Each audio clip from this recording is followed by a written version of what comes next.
Allez, salut à tous les amis. Donc là aujourd'hui nous sommes le... Ah ouais, le lierre ça c'est un fléau tous les ans. Ouais, c'est ça. Alors là je suis sur la commune de Pont. On est donc le... On est le combien aujourd'hui? Je sais jamais. 14, 15 16 16, ouais, 16. C'est ça, samedi 16.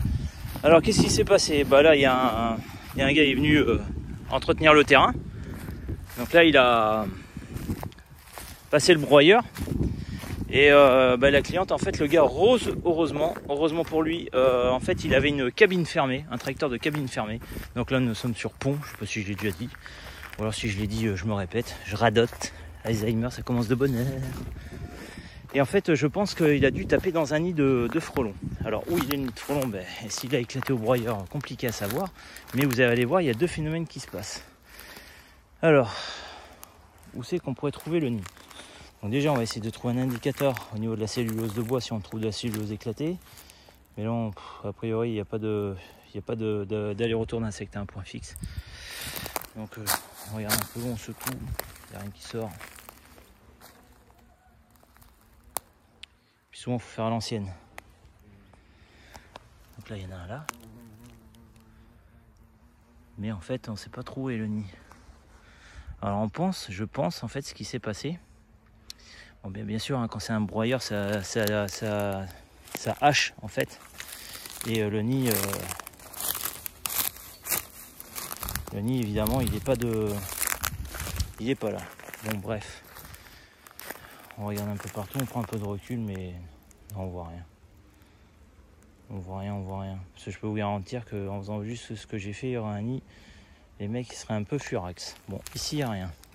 Donc bon, le mec, clairement, il a tapé au carreau du tracteur.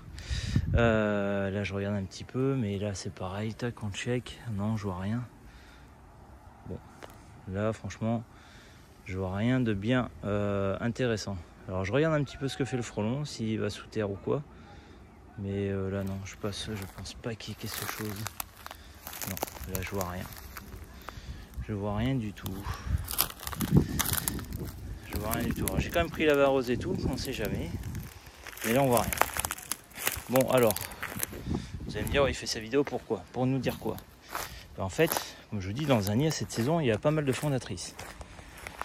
Donc là on a checké le tas de ronciers. Bon, il n'y a rien. Bon là ici il n'y a rien. Hein. Alors je pense que ce qui s'est passé, il doit y avoir un nid. Et comme il y a pas mal de fondatrices dans les nids en fait,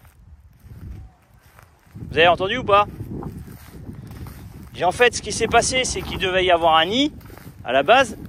Et comme il a éclaté le nid, qu'on n'a pas de traces, les fondatrices, en fait, elles sont parties et là vont recommencer un nid un peu partout. C'est pour ça que vous avez des frelons un peu partout.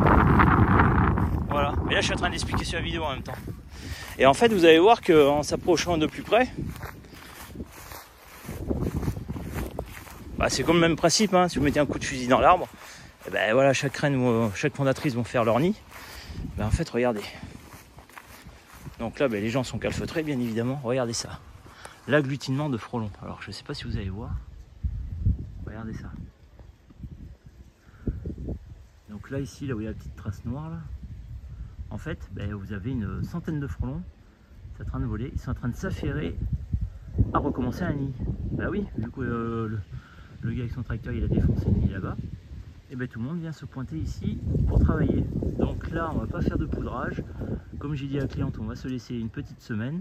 Dans une semaine, les rennes seront dedans, le nid sera fermé. Et là, on fera un traitement, on gazera tout le monde. Bon, c'est pas fini. Donc là, il y a ici. Et après, on va aller voir dans le hangar. Voilà, j'enlève la vareuse parce que là, il fait chaud quand même. On est samedi, il fait un 30 degrés. Donc, vous allez voir, je vous montre un autre truc. Non mais à mon avis c'est ça. Hein. C'est le même principe que quand les gens mettent des coups de fusil dans l'arbre.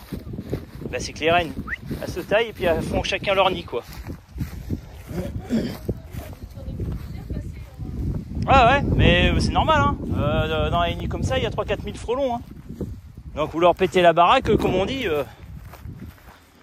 Donc là on va repartir. Et on va aller de l'autre côté.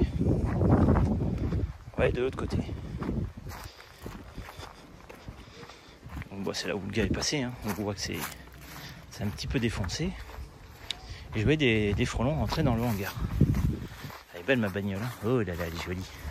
Donc bien sûr, j'ai chauffé les arbres. Chaque fois, ben, ça arrive parce que je trouve un nid dans l'arbre tant que je suis chez le client. Et je voyais du frelon rentrer dans ce hangar. Hop, on va dézoomer un peu. C'est pareil, je ne filme pas la maison pour garder la discrétion du client, ni les plaques d'immatriculation. Eh bien, regardez ce qu'on voit. Alors là, c'est un peu moins net. Regardez, hop. Regardez là-haut. Vous voyez tous les petits trucs noirs là? Là, c'est du frelon. Et si on se décale, regardez ça. La populace de frelons qu'il y a là-haut. Donc là, même principe, on va pas poudrer. On va jouer sur la patience. Les frelons vont faire des allers-retours avec de la cellulose de bois. Ils vont commencer à construire. Et là, on viendra dans une grosse semaine venir gazer tout ce monde. Voilà. Donc des interventions comme ça, malheureusement, on ne peut pas faire grand-chose. Il faut juste laisser faire la nature. Et après, on viendra s'en occuper. Voilà les amis, donc c'était sur la commune de Pont. Bon, rien de bien transcendant, mais c'est même comme si vous avez mis un coup de fusil dans l'arbre. Mais vous éclatez le nid, sauf que toutes les reines se cassent et elles vont chacune faire leur nid un peu partout. Donc là, il y a 2 nids potentiels à faire prochainement. Allez, à très bientôt.